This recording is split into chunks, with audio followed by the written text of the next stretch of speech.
a ir viendo un relato que es muy, pero muy conocido.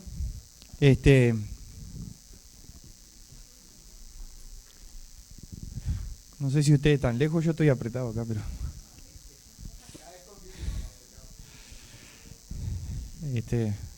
Bueno, vamos a estrenar el púlpito, primer uso, desde hecho.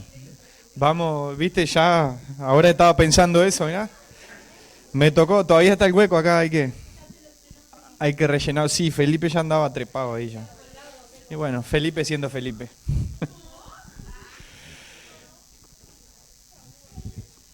Sí,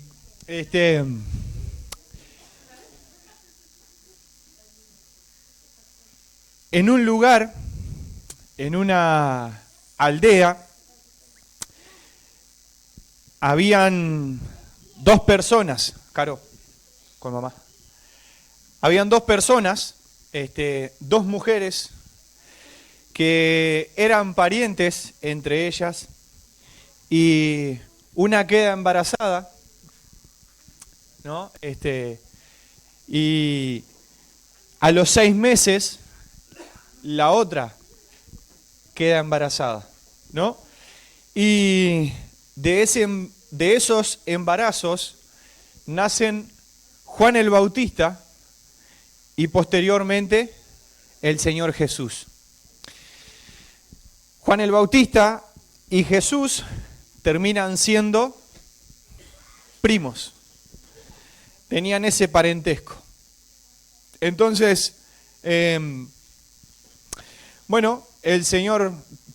Juan el Bautista comienza su ministerio, comienza su tarea, y Juan el Bautista es aquella persona que iba preparando el camino para cuando llegara el Señor Jesús. Iba allanando el camino, iba predicando, enseñando la ley, enseñando lo que Dios quería transmitir, pero la función principal era allanar el camino, preparar todo para que cuando Jesús venga no haya duda alguna de que el que estaba allí era Jesús. Pero bueno, Juan el Bautista comienza a predicar, comienza a llevar el Evangelio, comienza a ser efectivo, entre comillas, en predicar, y tiene discípulos, personas que se acercan, comienzan a aprender con él un poco más, a interesarse un poco más de lo que Juan el Bautista estaba predicando.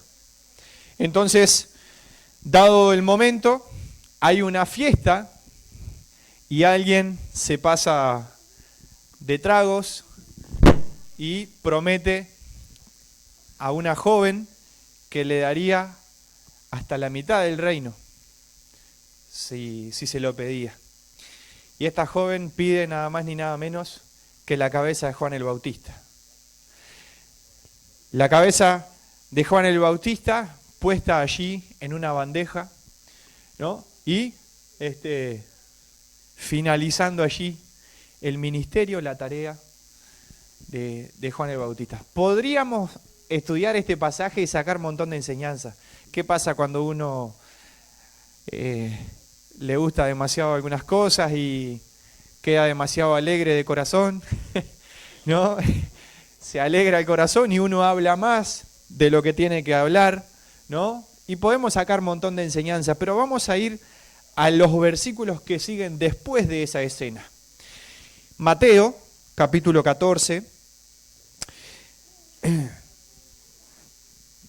versículo 13. Esto que les decía antes, lo vemos ahí en Mateo, capítulo 14, versículo 1 al 12, la muerte de Juan el Bautista, lo que pasó. Pero de aquí comenzamos a ver la repercusión que eso tuvo. La muerte de Juan el Bautista tuvo una repercusión, tuvo un efecto, tuvo una consecuencia, produjo algo. Y ¿cuántas veces recuerdan ustedes ver al Señor Jesucristo triste o llorando?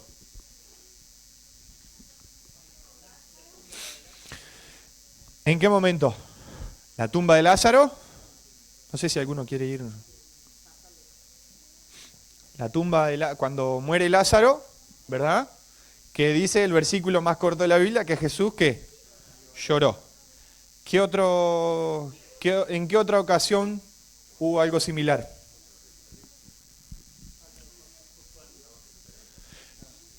¿En qué momento puntual? Ahí está. Ese lamento, ese llanto, ese dolor al ver el rechazo, la dureza de las personas de allí. Bien. ¿Qué otro momento? Paula, creo que habías levantado la mano. No sé si es tristeza, pero pensaba en Getsemaní. La angustia, agonía. Ahí está. En la misma cruz, ¿no? Cuando lo iban a buscar para llevarlo a la cruz, también estuvo orando y llorando, ¿no? Ahí está. Situaciones de dolor, de tristeza. Y esta situación de la muerte de Juan el Bautista, no era ajena al Señor Jesús. Y vamos a ver algunas cosas. Dice así, versículo 13 del capítulo 14. Oyéndolo Jesús, vamos a ver el 12. Entonces llegaron sus discípulos y tomaron el cuerpo y lo enterraron y fueron y dieron las nuevas a Jesús. Está hablando de Juan el Bautista. Los discípulos de Juan el Bautista van, toman el cuerpo de Juan, lo llevan, lo sepultan, lo preparan, lo entierran y van y le dicen a Jesús, Jesús, Juan el Bautista ha muerto, lo han matado. No dice ahí el pasaje, pero ponele, vamos imaginando cómo habrá sido, ¿no? Y el Señor Jesús, oyéndolo,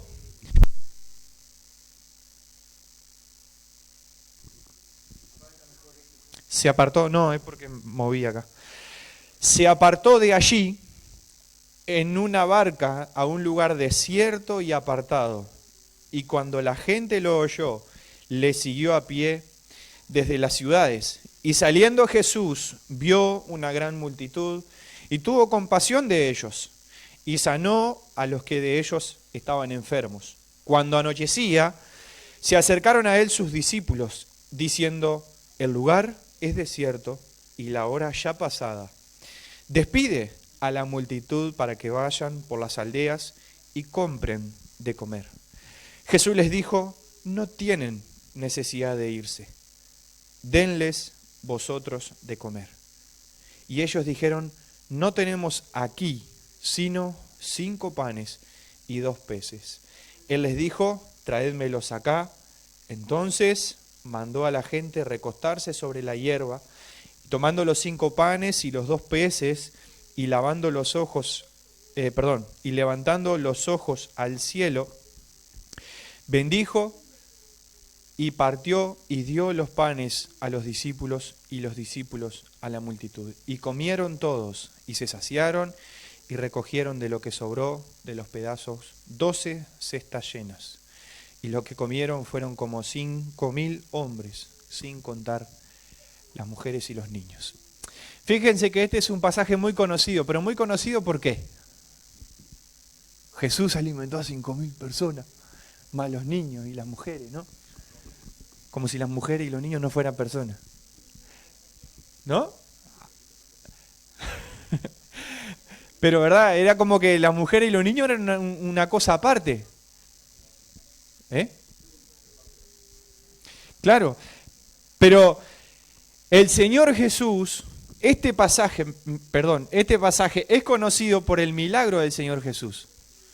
Hizo algo maravilloso. Pero por ahí muchas veces nos olvidamos los pasos previos, las cosas que pasaron antes y lo que lo llevó a estar allí. Muchas veces nosotros recordamos el evento o miramos a una persona y vemos el auge, ¿no? Pero nunca vemos el proceso o difícilmente vemos el proceso que le llevó para llegar hasta ahí. ¡Wow! ¡Qué persona exitosa! Sí, pero tuvo fracasos, tuvo tropiezos, tuvo dolores de cabeza. Se pudo superar, pudo seguir adelante. para que el Señor Jesucristo llegara a hacer este milagro de alimentar a estas personas, primero pasó por un proceso. Y esta es una palabrita que muchas veces a nosotros nos hace ruido, nos hace cosquilla, queremos evitar, y es proceso. El proceso que muchas veces nosotros necesitamos pasar en muchas áreas de nuestra vida. Pero vamos a ver, el Señor Jesús, vamos a ir por parte, dijo Jack. El Señor Jesucristo se entera ¿de qué? De la muerte de Juan el Bautista. ¿Quién era Juan el Bautista? Su primo. Había una, por llamarlo de alguna forma, una doble conexión. Conexión familiar y conexión ministerial. Entonces, tal vez puedan encontrar alguna otra conexión. Yo mencioné estas dos nada más, pero una conexión familiar, se conocían, seguramente pudieron haber pasado algún tiempo juntos. No sé, porque la Biblia no dice que ellos se ponían a jugar a la payana juntos. No dice. No dice, o si jugaban, no sé, al lazo, yo qué sé, no sé. Pero, sí estaban cerca. Y uno ve que estaban cerca por la reacción del Señor Jesús. Si fuese una persona lejana, ¿no? Tal vez la reacción no hubiese sido esa. Lo mismo con Lázaro, si hubiese sido una relación no cercana, de amistad como tenían, no hubiera sentido como se sintió, no hubiera ese dolor, esa tristeza. Entonces el Señor Jesús conocía a Juan el Bautista, sabía quién era, tenía una relación sí de parentesco, pero también sabía lo que ministerialmente Juan el Bautista era. Sabía que él había llegado, pero quien había preparado todo para que él estuviera, quien había puesto la mesa, por llamarlo de alguna forma, había sido Juan el Bautista. ¿Iba a decir algo, Polino? Ahí está, ¿no? Dice ahí que cuando las dos madres se acercaron, había uno que pataleaba, ¿no? Ahí está. Entonces, ya había esa cercanía. Pero entonces el Señor Jesús, cuando oye esta situación, oyendo Jesús, ¿qué oyó? La muerte de Juan el Bautista. Se apartó de allí en una barca, a un lugar desierto y apartado. Fíjense que cuando nosotros muchas veces estamos en un proceso, cuando nosotros nos enfrentamos a un proceso, a una situación delicada, ¿qué es lo primero que hacemos? ¿Qué es lo primero que hacemos?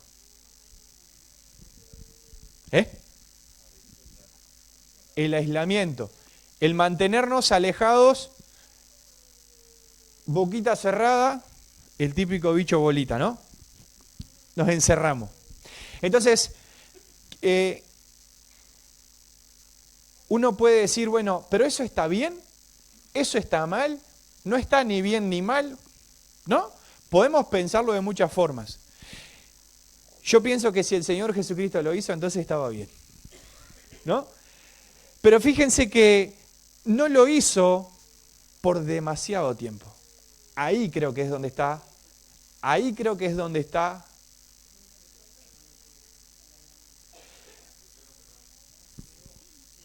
Él se fue solo en la barca. ¿En dónde? Iban por tierra. Los otros iban por tierra. Entonces, ellos sí, la multitud y seguramente los discípulos iban por tierra. El Señor Jesús se fue solo en la barca. No había motor, o sea que, bueno, que llegue cuando llegue, ¿no? Pero por tierra los otros iban viendo, Pero ahora vamos a ver un poco lo que pasaba con las personas. Algunas cositas que podemos tener en cuenta. Pero pensemos en Jesús. El Señor Jesús se duele, siente el dolor, le afecta lo que pasa en su entorno, lo que pasa con otras personas. el Señor Jesucristo se va, sube a la barca, se va solo, necesita un tiempo a solas. ¿Este fue el único momento que lo tuvo? Cuando se iba, exacto, siendo aún muy de temprano, muy de mañana, se iba solo, se iba a orar. Cuando estaba con los discípulos allí en Getsemaní, les dijo, muchachos, quédense aquí, yo me voy un poco más allá. Había momentos en que necesitaba estar solos. El Señor Jesucristo, entre comillas, necesitaba estar solo. Por algún... Bueno, ahí está. Ahí vemos eso, ¿no? No es que iba solo y decía, me voy a sentar solo acá. Netflix, serie de los elegidos, no sé, nada de eso, ¿no? Sino que el Señor Jesucristo se iba, se apartaba, siendo muy temprano, aún de nochecita, se iba, estaba con el Padre. Allí en el monte se iba a orar, estaba con el Padre. En este momento, en ese duelo, ¿a dónde creen que habrá ido? Al Padre de toda consolación. Iba a buscar consuelo en aquel que podía consolarle. Iba a buscar ánimo en aquel que podía animar. Y fíjense qué necesario cuando hay dolor en la vida del Señor Jesús, qué necesario era cerrar la boca e irse al Padre. Creo que esta es una buena enseñanza para nosotros tener en cuenta. Cuando hay dolor en nuestra vida, en vez de estar diciendo, ¡ay, pobre de mí! Me pasa esto, soy el único, nadie más me entiende. Capaz que en lugar de eso, podemos tomar el ejemplo de Jesús. No abrió su boca. En silencio fue a quien tenía que ir. ¿Estaba desconsolado? Bueno, vamos a aquel que nos consuela. ¿Estoy desanimado? Voy a aquel que me anima. ¿Estoy sin fuerza? Voy a aquel que da fuerzas al que no tiene ninguna. El Señor Jesús pasó por el dolor. Y no se curó solo, entre comillas. Bueno, vamos a poner una curita por acá. No. Él fue al Padre. Hacía el duelo, porque se dolía de la situación, de la pérdida. Yo pienso que esta es una de las situaciones que el Señor Jesús se alejó para estar con el Padre. Y ese es el proceso del dolor que me lleva a Dios. Ya te dejo. Nosotros muchas veces en nuestra vida, cuando el momento en el que estamos más cerca de Dios, es cuando más hay dolor en nosotros. Muchas veces cantamos esa canción, te bendeciré cuando todo ande bien. Cuando esté en la... ¿no? Cuando haya fruto, cuando haya todo, que todo vaya en color de rosa, te alabaré. Mentira. Lo digo por mí. Mentira, porque cuando nos va bien, difícilmente nos acercamos a Dios. Difícilmente vamos y le decimos, Señor, gracias. Pueden haber excepciones, claro que sí. Hay cosas puntuales que uno da gracias, no digo que no. Pero no es la mayoría de los casos. En la mayoría de los casos, lo que hacemos es olvidarnos de Dios. Pero cuando está difícil, buscamos a Dios. ¿Y está mal que busquemos a Dios cuando están las cosas difíciles? No. Está bien, pero no es ese genio de la lámpara que veíamos el otro miércoles. ¿Qué iba a decir, Leo? Me hiciste acordar a la clase hoy. Dos cosas. ¿Sí?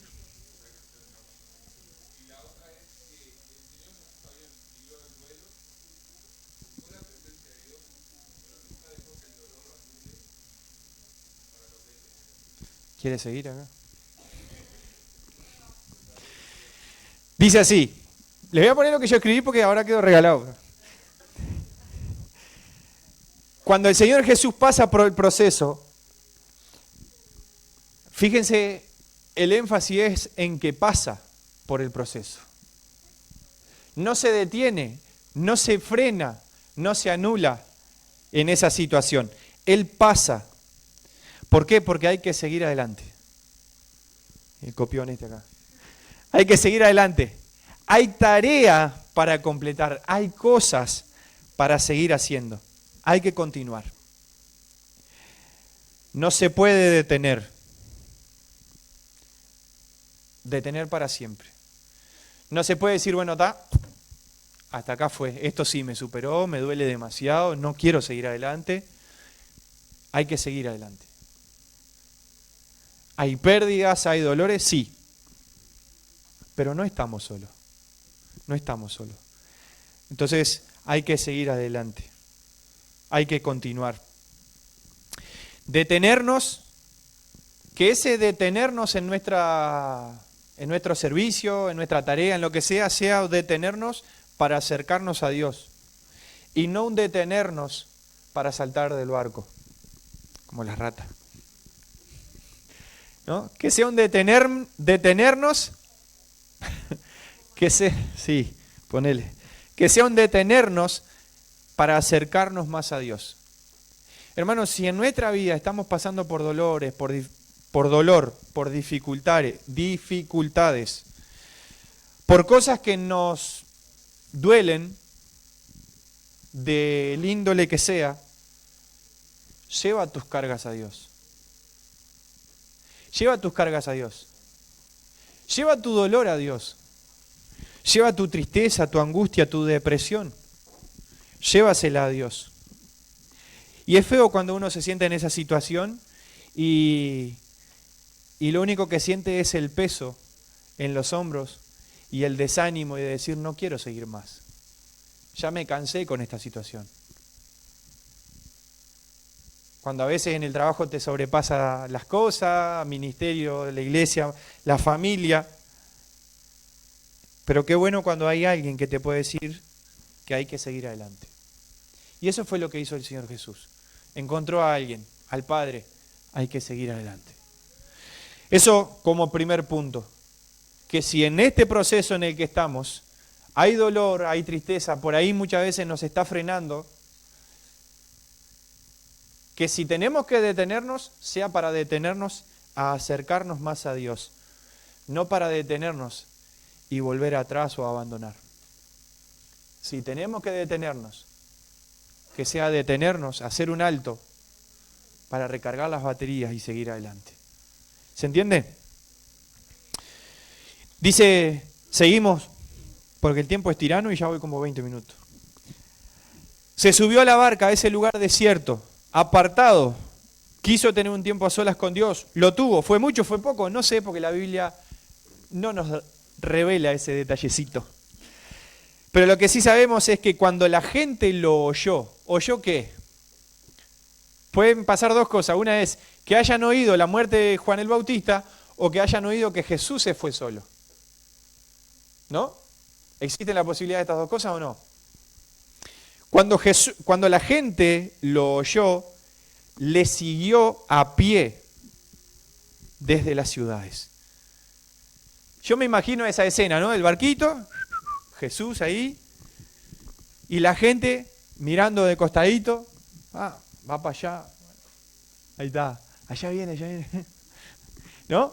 Me imagino esa escena, pero me lo imagino antes, pienso en dos cosas. Una es que la gente haya escuchado de que murió Juan el Bautista y conociendo quién era Jesús y quién era Juan el Bautista y el vínculo entre ellos, una opción, una hipótesis es que hayan dicho, pobre Jesús, vamos a acompañarlo, vamos a consolarlo en esta situación, ¿no? Sería la explicación más coloquial, ¿no?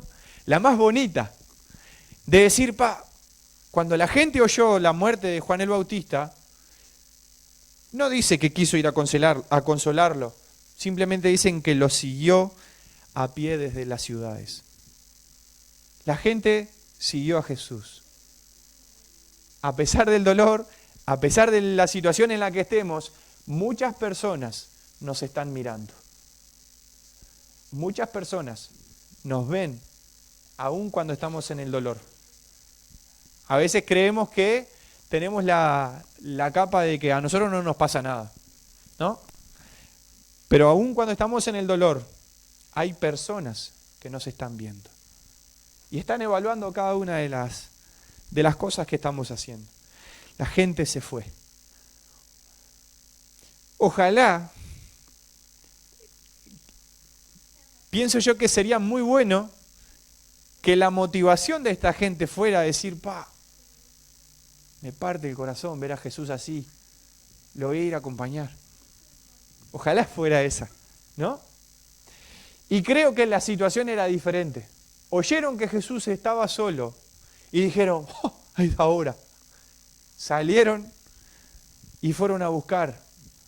¿Dónde iba a parar Jesús? ¿Para qué?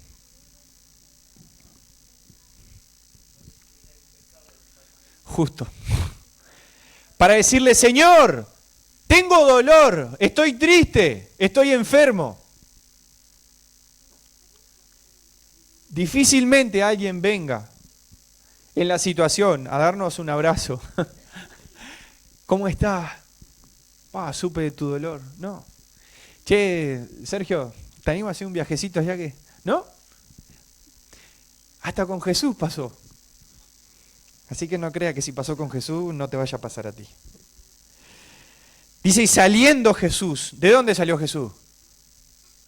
De la barca. Salió Jesús y vio una gran multitud y tuvo compasión de ellos. Y sanó a los que de ellos estaban enfermos. Creo que ahí confirma la B, la opción B. La gente vio que Jesús estaba solo y vio una oportunidad para ir a recibir un milagro de Jesús. Y el Señor Jesús los vio su situación. En otros pasajes dice que los veía como ovejas que no tienen pastor, estaban sin rumbo y su única esperanza es, necesito ser sanado. No puedo seguir con esta enfermedad. El Señor Jesús los sana. Y llegamos al tercer punto donde ocurre el evento de la multiplicación, por decirlo de alguna forma. Pero hay varios detalles que me gustaría destacar. Dice, cuando anochecía, se acercaron a Jesús, a él, sus discípulos, y le dijeron, el lugar es desierto. Volvemos a ponernos en la cabecita, en la escena. El Señor Jesús se entera de la muerte de su primo, de su compañero de ministerio. Está solo, está en dolor, está triste, está pasando por el duelo. Busca tener un tiempo solo. La gente lo sigue, espera algo a cambio de Jesús. Y ahora vienen los discípulos. Por si fuera poco. Señor, ¿por qué no los manda que se vayan para sus casas? Mira la hora que es. Ya es tarde. Mira dónde estamos en el desierto. Que vayan para allá a comprar comida ellos. ¿No? Hablando al uruguayo. Pero eso era básicamente lo que los discípulos le estaban diciendo. Señor, despídelo, que se vayan. Aparte, podemos tener un tiempo tranquilo nosotros, comemos algún pescadito, me imagino, yo no sé. Vamos a hacer un asado. Tal vez los discípulos querían tener ese tiempo a sola con Jesús. No sé, podemos sacar un montón de conjeturas, pero no nos dice. Lo que sí nos dice es que los discípulos le dijeron, Señor, despide a la gente. Pero como el Señor Jesús los veía desamparados, tuvo compasión de ellos, mostró su compasión en esa situación y les dijo, no tienen necesidad de irse. No hay razón de por qué irse. ¿Cuál es el problema? ¿Es el desierto? ¿Cuál es el problema? ¿Que no hay comida? ¿Cuál es el problema? ¿Cuál es la situación? ¿Por qué quieres que se vayan? ¿Te están molestando? Mucho ruido, muchos niños. ¿Cuál es el problema? No tienen necesidad de irse. Si el problema es la comida, denle ustedes de comer. Pero Señor, no tenemos. Acá no tenemos. Acá solamente tenemos 5 panes y 2 peces. ¿Y cuál es el problema? ¿Cuál es el problema si hay solamente eso? Si tuviéramos una planificación de reunión de matrimonio, diríamos, comemos lo que hay. Comemos lo que hay. Y básicamente el Señor Jesús le... Oramos y repartimos. Ahí está. Ahí está. Pero es eso, ¿no? Ahí está. 10 litros más de agua a la olla. Y el Señor hace su obra y sobra para... Se congela el guiso 2 sábados más.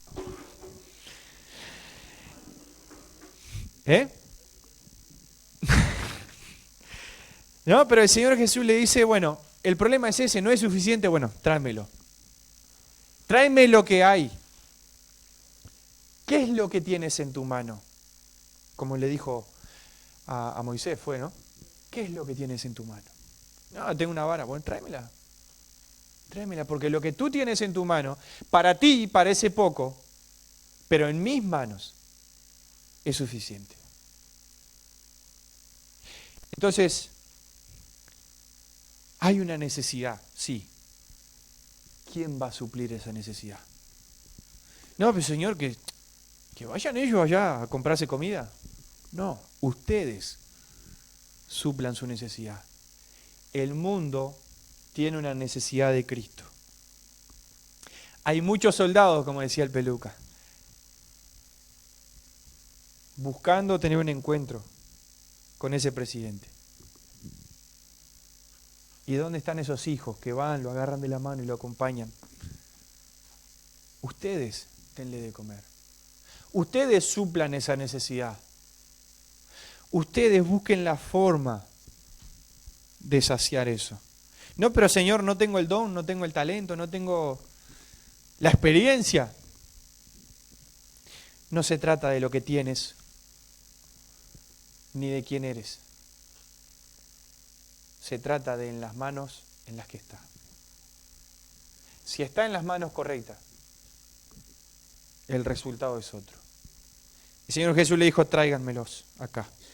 Entonces mandó a la gente recostarse sobre la hierba. El Señor, en medio del dolor, en medio de la dificultad, en medio de la tristeza, en medio de la angustia, escucha y dice, hay que seguir adelante. Supongo que fueron las mismas palabras que Dios le dijo a Elías estando allí en la cueva. Levántate, porque hay tarea por adelante.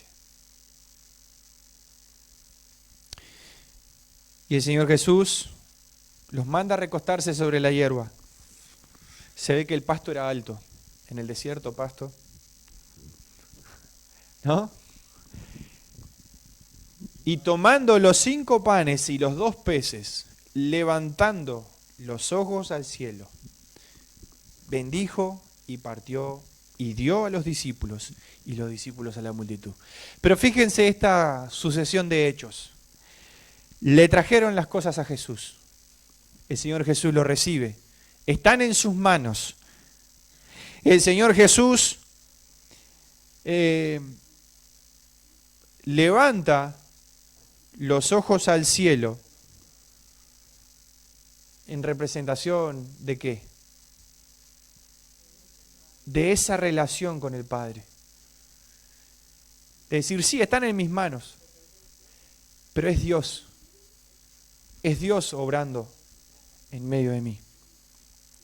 Levanta los ojos al cielo, da gracias a Dios, lo bendice, lo parte, lo da a los discípulos, y quien le lleva a la multitud son los discípulos. Hay un alimento que nosotros hemos recibido. Hemos recibido, como dice Julio, ese pan de vida. Nosotros somos los encargados de llevarle al resto de las personas. Nosotros somos los encargados de llevarle a las personas, de llevarle a la multitud, esta multitud que está desesperada, esta multitud que no tiene rumbo, esta multitud que el Señor tiene compasión de ellos. Comieron todos y se saciaron y recogieron lo que sobró de los pedazos, 12 cestas llenas. Y los que comieron fueron como 5.000 hombres, sin contar las mujeres y los niños. ¿Qué tienes tú? No se trata de si tengo mucho, si tengo poco, si no tengo nada. Se trata de que nos pongamos en las manos de Dios, para que Dios haga en nosotros y con nosotros su obra. Que nosotros seamos aquellos que vamos y llevamos el pan. Que nosotros seamos aquellos que nos ocupamos de las necesidades de otros. Que nosotros seamos aquellos que podamos mirar con la misma mirada que el Señor Jesús. Ver a la gente y decir compasión. Perdón, decir no, tener compasión. Que nuestro corazón lata como latía el del Señor Jesucristo por las personas. Si mi corazón no late por las personas, si mi corazón al ver a una persona no se conmueve, si mi corazón no tiene el peso por la salvación de esas personas, lo primero que va a pasar cuando yo tenga dolor, cuando yo tenga momentos difíciles en mi vida, no va a ser acercarme a Dios tampoco. Y viceversa también, ¿no? Cuando nuestro corazón, cuando nuestra vista es la misma vista que la del Señor Jesús, podemos verlos con compasión. Cuando nuestro corazón late por las personas, podemos movernos por compasión.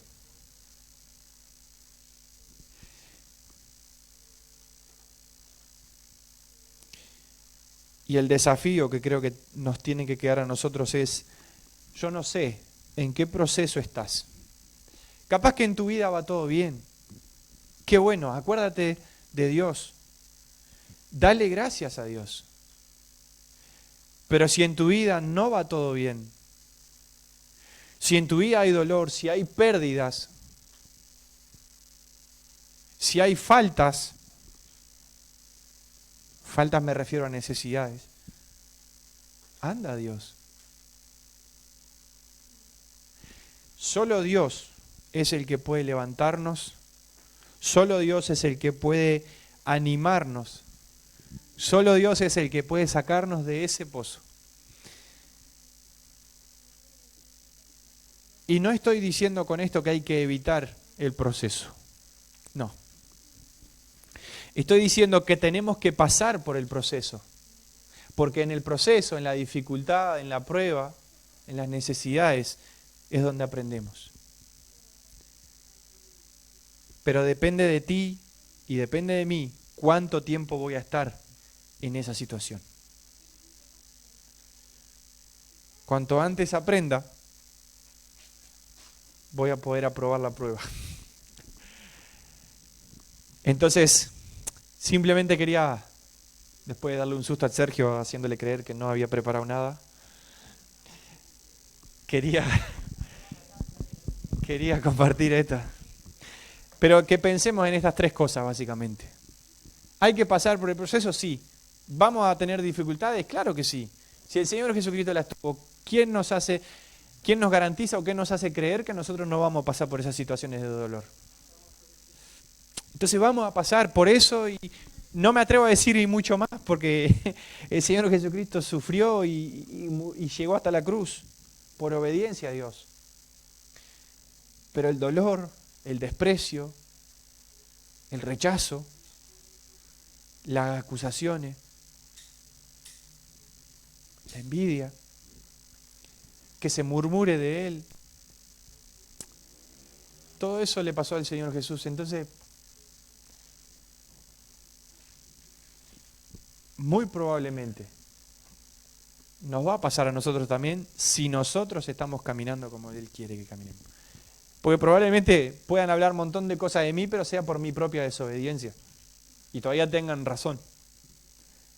Pero cuando me acusan y hablan mal de mí, y eso es mentira,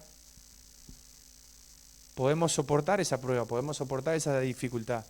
Porque el resultado de eso va a ser gloria a Dios. Entonces, simplemente quería compartir esto. ¿Hay que pasar por el proceso? Sí. Pero no nos detengamos demasiado tiempo ahí. Ni nos sepultemos ahí. Hay que levantarse y hay que seguir adelante. Hay que levantarse y hay que seguir adelante.